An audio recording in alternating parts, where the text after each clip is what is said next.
The mechanics of fluids. It is already getting around, at what rate, in what context, in spite of what resistances, that women diffuse themselves according to modalities scarcely compatible with the framework of the ruling symbolics, which doesn't happen without causing some turbulence, we might even say some whirlwinds, that ought to be reconfined within solid walls of principle to keep them from spreading to infinity. Otherwise, they might even go so far as to disturb that third agency, designated as the real, a transgression and confusion of boundaries that it is important to restore to their proper order. So we shall have to turn back to science in order to ask it some questions. Ask, for example, about its historical leg in elaborating a theory of fluids, and about the ensuing aporia even in mathematical formalization, a postponed reckoning that was eventually to be imputed to the real. Now, if we examine the properties of fluids, we note that this real may well include, and in large measure, a physical reality that continues to resist adequate symbolization and/or that signifies the powerlessness of logic to incorporate in its writing all the characteristic features of nature. And it has often been found necessary to minimize certain of these features of nature, to envision them and it only in light of an ideal status, so as to keep them from jamming the works of the theoretical machine. But what division is being perpetuated here between a language that is always subject to the postulates of ideality and an empirics that has forfeited all symbolization? And how can we fail to recognize that, with respect to this caesura, to the schism that underwrites the purity of logic, language remains necessarily meta, something, not simply in its articulation, in its utterance, here and now, by a subject, but because, owing to his own structure and unbeknownst to him, that subject is already repeating normative judgments on a nature that is resistant to such a transcription. And how are we to prevent the very unconscious of the subject from being prorogated as such, indeed diminished in its interpretation, by a systematics that remarks a historical inattention to fluids? In other words, what structuration of the language does not maintain a complicity of long standing between rationality and mechanics of solids alone? Certainly, the emphasis has increasingly shifted from the definition of terms to the analysis of relations among terms. Fegg's theory is one example among many. We need to ask several things about this theory: how it gets from 0 to 1, what role is played by the negation of negation, by the negation of contradiction, by the double reduction carried out by the successor. What is the origin of the decree that the object does not exist? What is the source of the principle of equivalence which holds that which is non identical with itself is defined as a contradictory concept? Why the question of the relation of a zero class to an empty set is evaded, and of course, by virtue of what economy of signification is Einheit privileged, what does a purely objective representation leave as a residue to the subject of that representation? This has even led to recognition of a semantics of incomplete beings, functional symbols. But beyond the fact that the indeterminacy thus allowed in the proposition of is subject to a general implication of the formal type, the variable is such only within the limits of the identity of the forms of syntax. A preponderant role is left to the symbol of universality, to the universal quantifier, whose modalities of recourse to the geometric still have to be examined. Thus, the all of X, but also of the system, has already prescribed the not all of each particular relation established, and that all is such only by a definition of extension that cannot go along without projection onto a given space map, whose betweens will be given their values on the basis of punctual frames of reference. The place turns thus out to have been in some way planned and punctuated for the purpose of calculating each all, but also the all of the system, unless it is allowed to extend to infinity, which rules out in advance any determination of value for either the variables or their relations. But where does that place of discourse find its greater than all in order to be able to formalize itself in this way, to systematize itself? And won't that greater than all come back from its denegation, from its foreclusion, in modes that are still theological, whose relation to the feminine not all remains to be articulated, God or feminine pleasure? While she waits for these divine rediscoveries, a woman serves only as a projective map for the purpose of guaranteeing the totality of the system, the excess factor of its greater than all.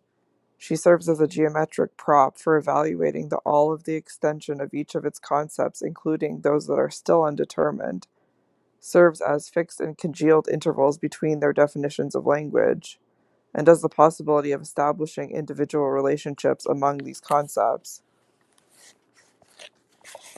All this is feasible by virtue of her fluid character, which has deprived her of all possibility of identity with herself within such a logic. A woman, paradoxically, would thus serve in the proposition as the copulative link. But this copula turns out to have been appropriated in advance for a project of exhaustive formalization, already subjected to the constitution of the discourse of the subject in sets. And the possibility that there may be several systems modulating the order of truths of the subject in no way contradicts the postulate of a syntactic equivalency among these various systems, all of which have excluded from their mode of symbolization certain properties of real fluids.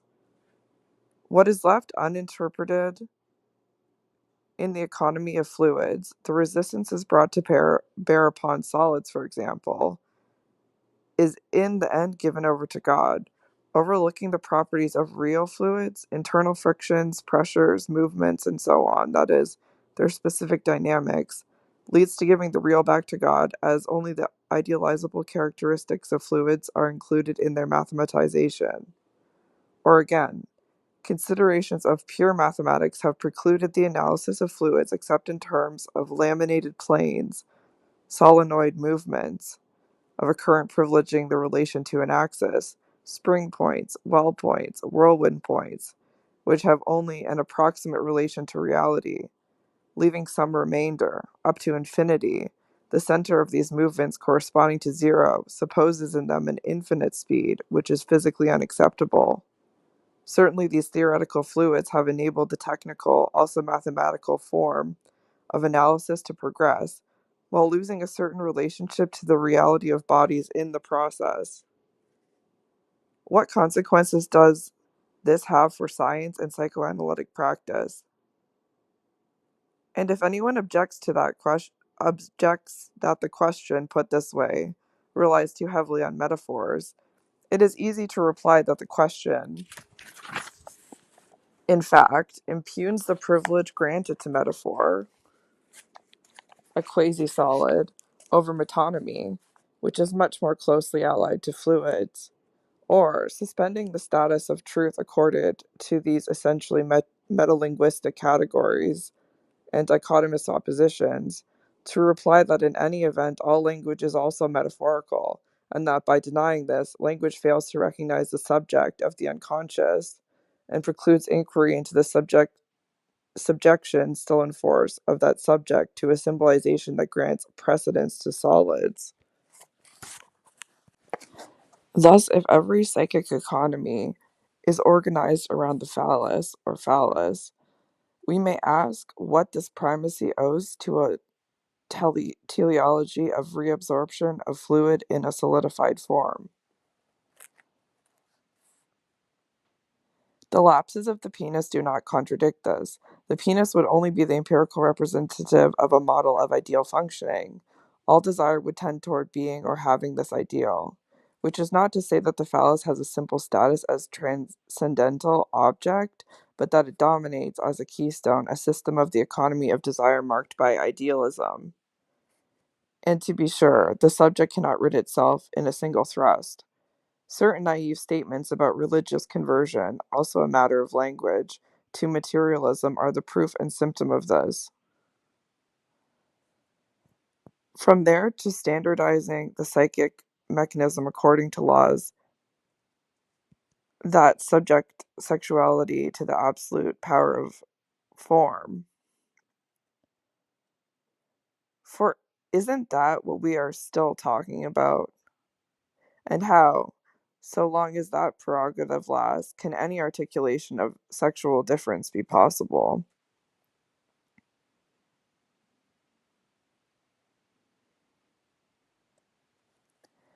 But there again, we would have to consider the status of the metaphorical. We would have to question the laws of equivalence that are operative there, and follow what becomes of likeness in that particular operation of analogy, complex of matter form, applicable to the physical realm, and required for the analysis of the properties of real fluids.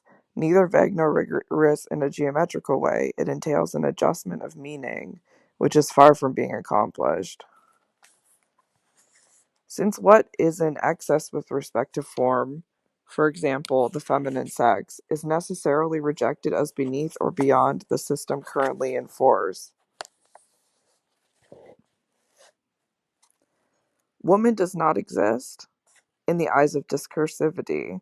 There remain these her remains, God and woman, for example, once that entity that has been struck dumb, but that is eloquent in its silence, the real. And yet that woman thing speaks, but not like, not the same, not identical with itself, nor to any X, etc.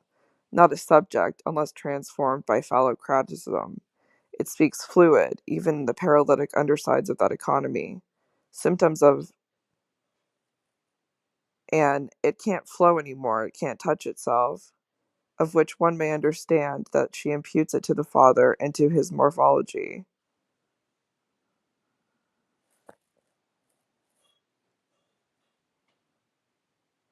Yet one must know how to listen otherwise than in good forms to hear what it says. That it is continuous, compressible, dilatable, viscous, conductible, diffusible, that it is unending, potent, and impotent owing to its resistance to the countable, that it enjoys and suffers from a greater sensitivity to pressures, that it changes in volume or in force, for example, according to the degree of heat, that it is, in its physical reality, determined by friction between two infinitely neighboring entities, dynamics of the near and not of the proper, movements coming from the quasi-contact between unities hardly definable as such, in a coefficient of viscosity measuring in poises from Poiseuille, and not energy of a finite system, that it allows itself to be easily traversed by flow by virtue of its conductivity to currents coming from other fluids or exerting pressure through the walls of a solid, that it mixes with bodies of a like state, sometimes dilutes itself in them, and in an almost homogeneous manner, which makes the distinction between the one and the other problematical. And furthermore, that it is already diffuse in itself, which disconcerts any attempt at static identification.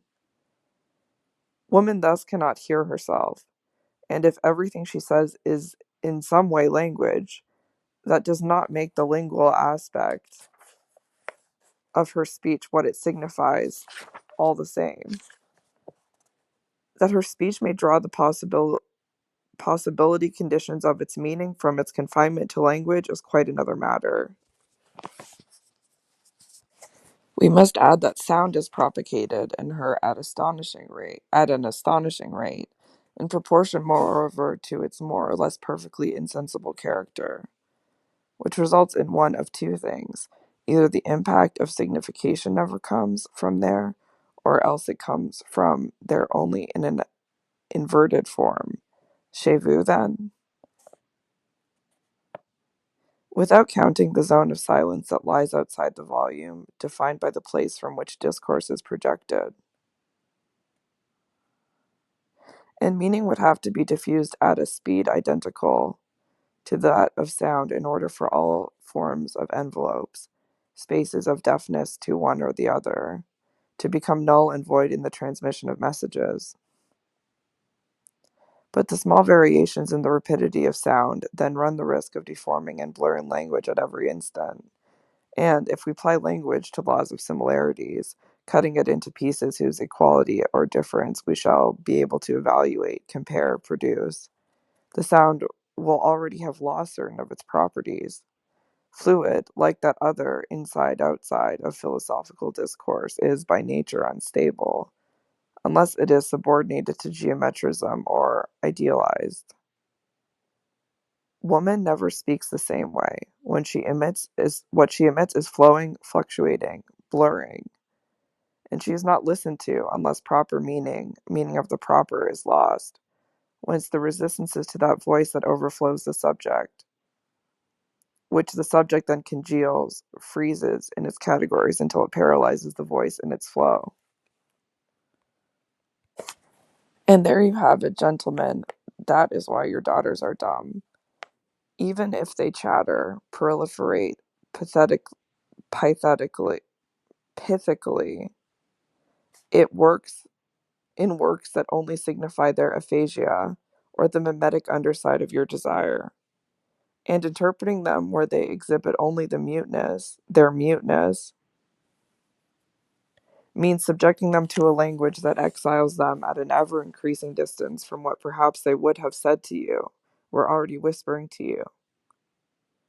If only your ears were not so formless, so clogged with meanings, that they are closed to what does not in some way echo the already heard. Outside of this volume, already circumscribed by the signification articulated in the Father's discourse, nothing is, a woman, zone of silence.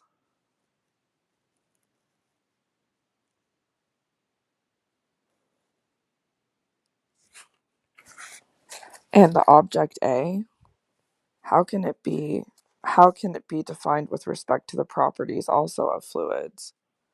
Since this object refers back most generally to a state that is theirs.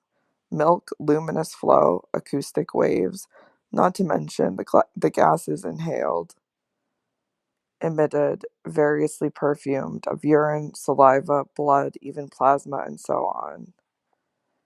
But these are not the object A's enumerated in the theory. The experts will so state. Response. Will feces, variously disguised, have the privilege of serving as the paradigm for the object A? Must we then understand this modeling function, more or less hidden from view, of the object of desire as resulting from the passage, a successful one, from the fluid to the solid state? The object of desire itself, and for psychoanalysts, would be the transformation of fluid to solid, which seals, this is well worth repeating, the triumph of rationality. Solid mechanics and rationality have maintained a relationship of very long standing, one against which fluids have never stopped arguing. Along the same lines, we might ask ourselves why sperm is never treated as an object A. Isn't the subjection of sperm to the imperatives of reproduction alone symptomatic of a preeminence historically allocated to the solid product? And if, in the dynamics of desire, the problem of castration intervenes, fantasy, reality of an amputation, of a crumbling of that solid that the penis represents, a reckoning with sperm fluid as an obstacle to the generalization of an economy restricted to solids remains in suspension. However, the terms that describe pleasure evoke the return of a repressed that disconcerts the structure of the signifying chain. But pleasure, blackout of meaning, would be abandoned to woman or a woman.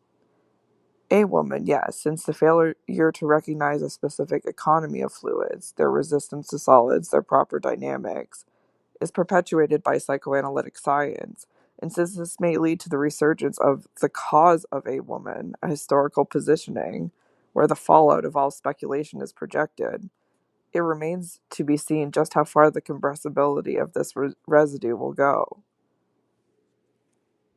It is true that a good number its properties have been taken over by desire or the libido, this time attributed by priority to the masculine.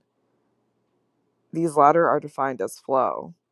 But the fact of having taken back in the same the solid instrument and certain characteristics of fluids, leaving to the other only the still neglected residue of their real movements, the yet unexplained principles of a more subtle energy, poses crucial economic problems, and the absence of the relations of dynamogenic exchange or of reciprocal resistances between the one and the other.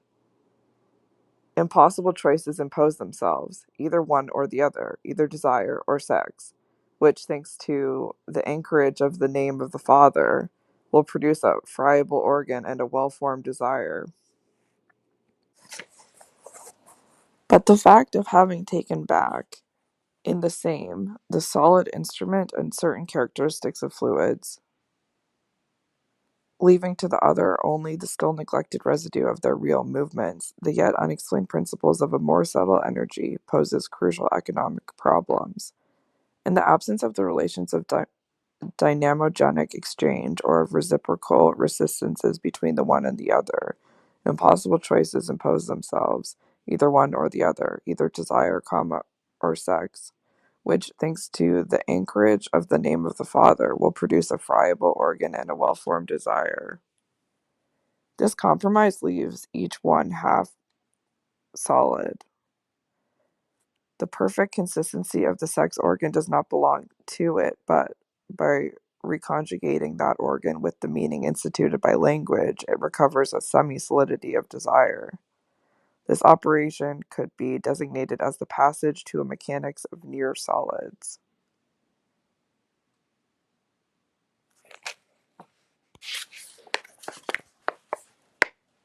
The psychic machinery would be safe. It would purr along smoothly. Of course, a few problems of entropy persist, some concern over resources of energy, but we have to trust science and technology, all the more so since they offer possibilities for cathexes that turn the libido away from more embarrassing questions. If only that of the subject's boredom in repeating the same story over and over again, which is called in part the death instinct. But if we question also why not, this so peculiarly astonishing discovery of psychoanalysis, we are again led to notice a double movement, an adaptation of certain characteristics of fluids to rationality, and a negligence of the obstacle that their own dynamics constitutes. You don't believe it because you need to believe in objects that are already solidly determined.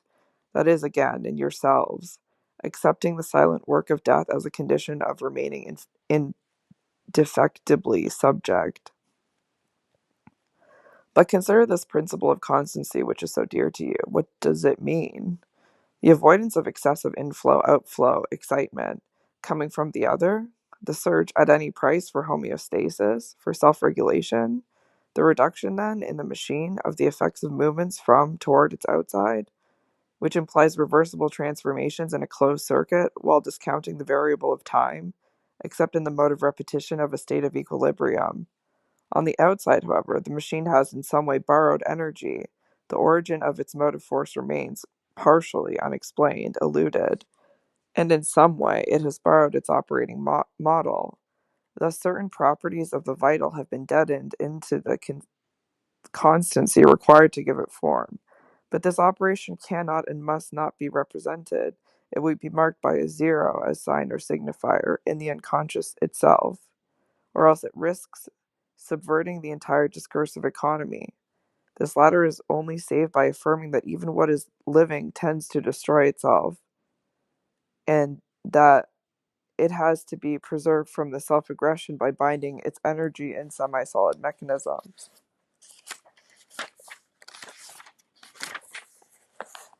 Since historically the properties of fluids have been abandoned to the feminine, how is the instinctual dualism articulated with the difference between the sexes? How has it been possible even to imagine that this economy had the same explanatory value for both sexes, except for falling back on the requirement that the two be interlocked in the same? And we shall indeed have to come back to the mode of specularization that subtends the structure of the subject.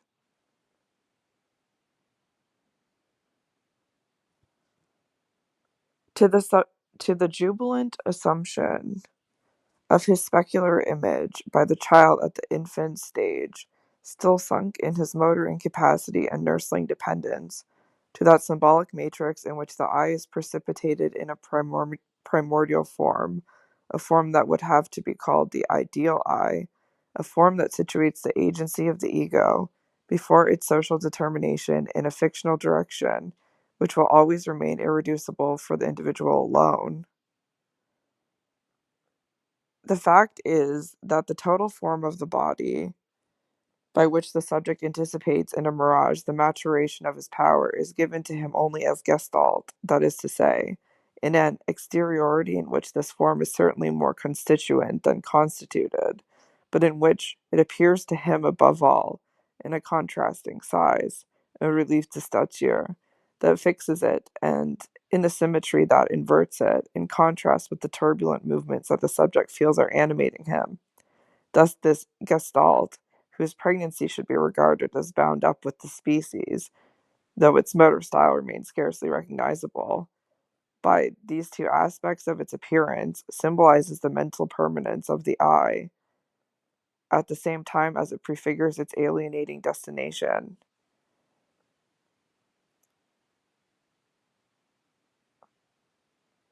A considerable homage is owed for this recognition by a master of specular profit and alienation. But too flat an admiration runs the risk of cancelling the effectiveness of this step forward.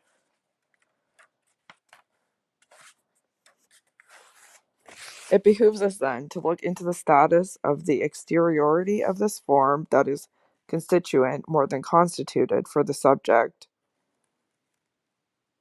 into the way it serves as screen to another outside, a body other than this total form, into the death that it entails, but in a relief that authorizes misapprehension, into the symmetry that it consecrates as constituent, and that will cause the mirage of the maturation of its power for a subject to be always tributary of an inversion, into the motor capacity that it paralyzes, into the process of projection that it puts it into place, a fictional direction which will always remain irreducible for the individual alone, and into the phantoms that it leaves as remains.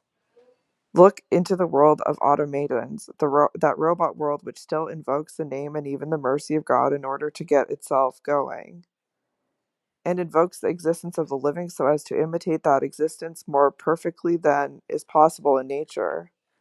For although nature, of course, does not lack energy, it is nonetheless incapable of possessing motive force in itself, of enclosing it in its total form.